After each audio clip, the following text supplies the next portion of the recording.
Hi, I'm Scott Sinclair, Supercars Data Analyst, here today to wrap up round 2 of the championship from Albert Park in Melbourne.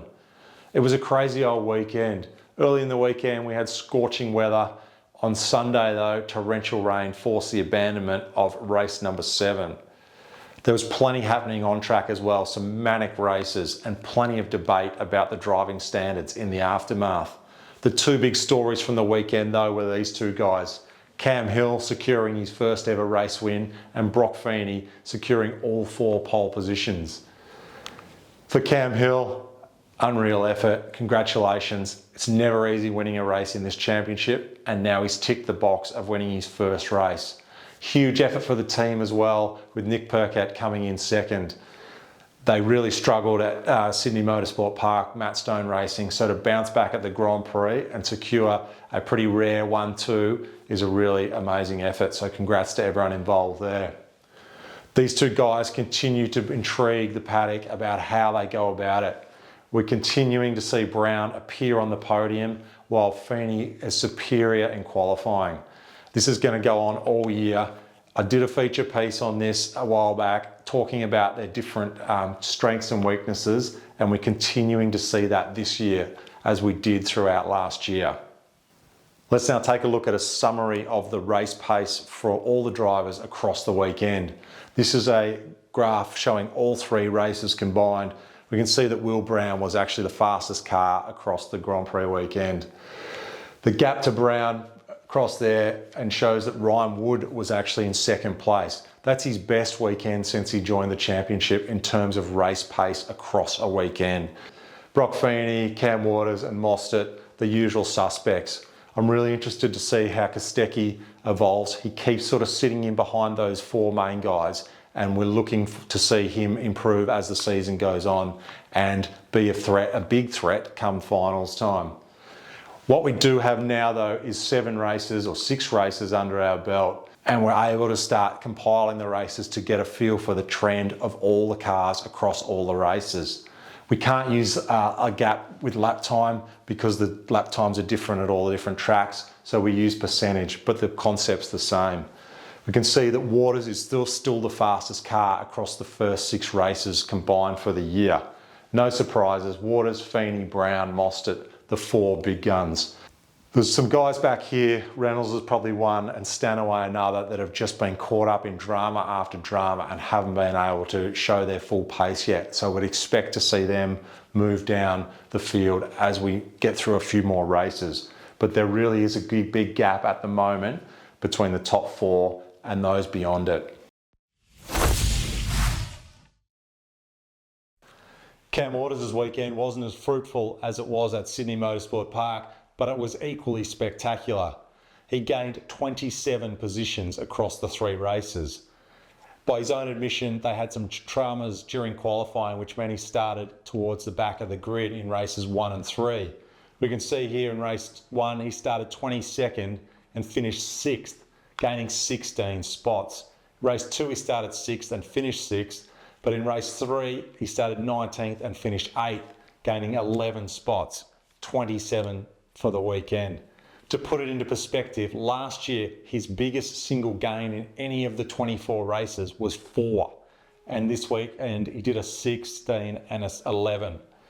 Also last year, the total positions he gained for the whole year in races was 17. And he did 27 in one weekend. So while he didn't have the greatest qualifying weekend and would have liked to have come home with some more points, I think he'll be pretty happy with the speed he showed and his ability to move through, something that we didn't really see last year. One of the guys who was unlucky or was the big loser of the weekend was Brock Feeney. Once again, superior car speed, but due in this case to the weather, was unable to capitalise. In that last abandoned race, he qualified 1st. Waters was 5th and Brown 21st. It was a really good opportunity for him to pull a really good points haul on his rivals, particularly Brown. We can see, due to the abandoned race, the championship points look like this. Now, if that race had run and everyone had finished where they had started, Feeney would have had a huge gain on Brown. In fact, would have jumped him in the championship and been right on the tail of Waters. You could see the disappointment on his face and the frustration when the race got called off, and unfortunately it was him that lost out the most. One of the big talking points before the start of this season was the new Dunlop Sport Max tyre to be run in this year's championship. We've now had 2 events on differing tracks, and we're starting to piece together the feedback and the data to get an understanding of what the implications are of this tyre. Some of the things we've learned so hard that have been consistent across the high degradation, low grip Sydney Motorsport Park track and the high grip, high load Albert Park circuit, that it's harder to drive. It's easier with this tyre to go over the limit, to just break it into a slide than it is with the old tyre. And it doesn't re-grip as quickly, but it has less wear and it's less susceptible to temperature variations. So this is a good thing.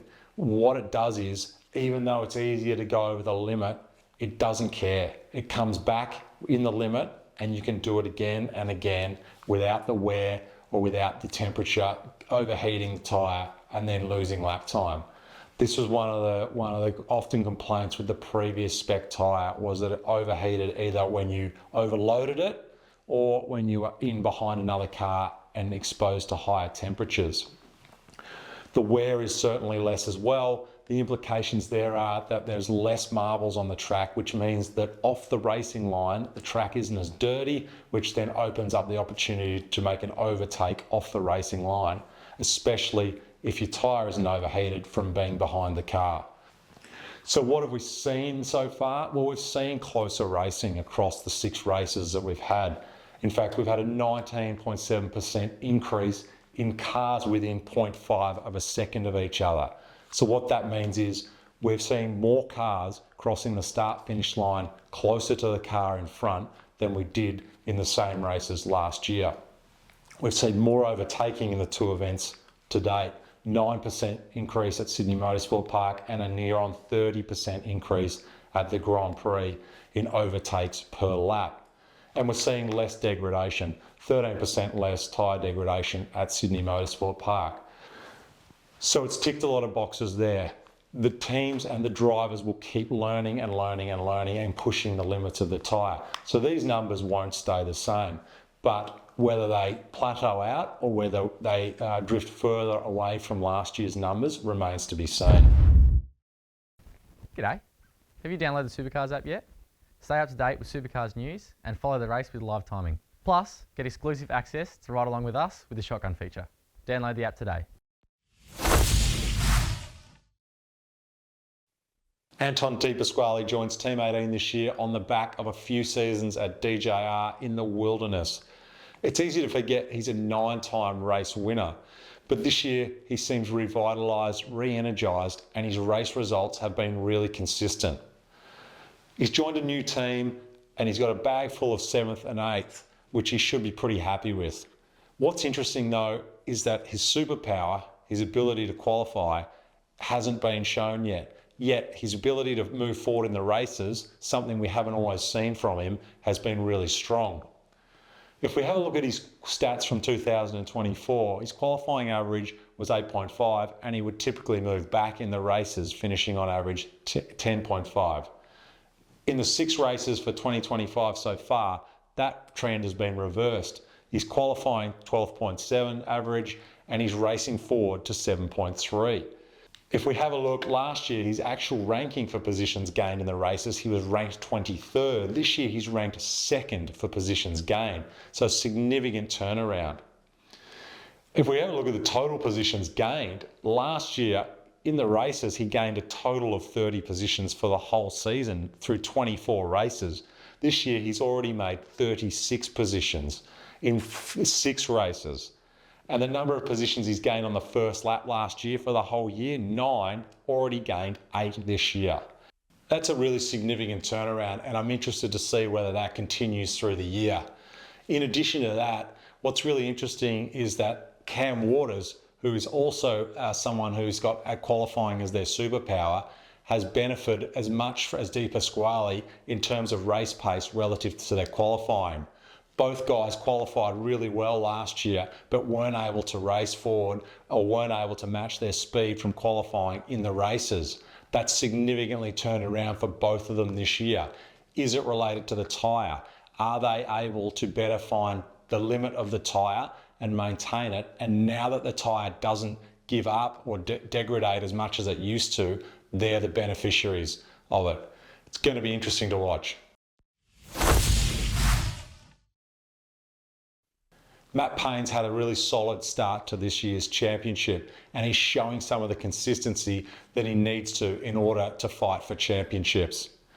If we have a look at his stats, he's only 22 years old and he's only got 59 race starts, yet he's already won 2 races and claimed 2 pole positions, and his 6th place in last year's championship was a tremendous effort.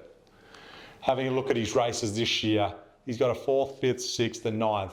He got to 11th after starting 17th in race 5 and got to 10th after being turned around at the first corner in race 6 and going to the back. That was a great recovery. Taking a look back at last season, some of the things that went well and some of the things that they'll be trying to improve on this year and have already showed signs of improvement. The good, his race pace was good. 5th for the whole year when everything's equalled out. His lap consistency is 2nd. We hear the team talk about this. He's consistent lap after lap after lap. They can do alternate strategies because they know he can manage the tyre. They know he can do lap after lap. And his ability to maximise qualifying, that is, put all of his fastest sectors together to form his fastest lap, he was ranked 6th. Some of the things that haven't gone so well last year, his qualifying improvement across the weekend, he was ranked 18th. This is how much he gains across the weekend from one qualifying session to the next. So he is typically going backwards across the qualifying sessions between Saturday and Sunday. He's going backwards 1.3 spots. That ranks him 18th. In the races, he's the similar trend. His gain across the weekend, he's ranked 19th relative to the fastest car.